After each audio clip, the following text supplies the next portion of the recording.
Welcome to YOUCANIC. Today on YOUCANIC we have a 2014 Chevy Cruze. This has a 1.4 liter EcoTech engine in it, and we happen to have a turbo that has gone bad. A couple symptoms that you may or may not see with your turbo going bad, or maybe even you hear some sounds.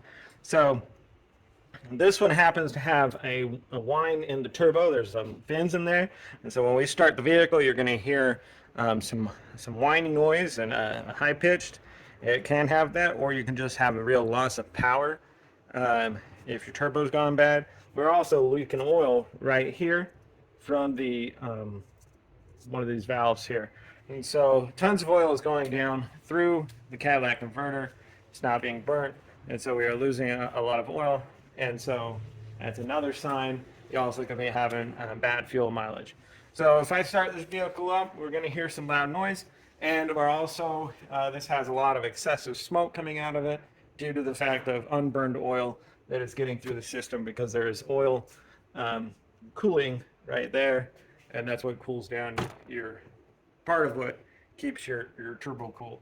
So I'll start the vehicle so you can hear the noise. There's always different sounds, but it's definitely coming from that.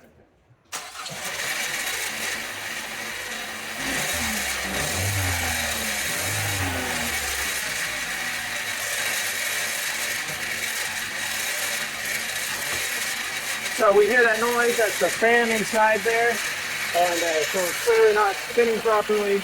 It works a little bit now, but if you rev it up, you're going to hear it whine again. And then you can see we have tons of smoke coming out of the exhaust. So it's time to replace this turbo. Thanks for watching YOUCANIC, where you can be a mechanic.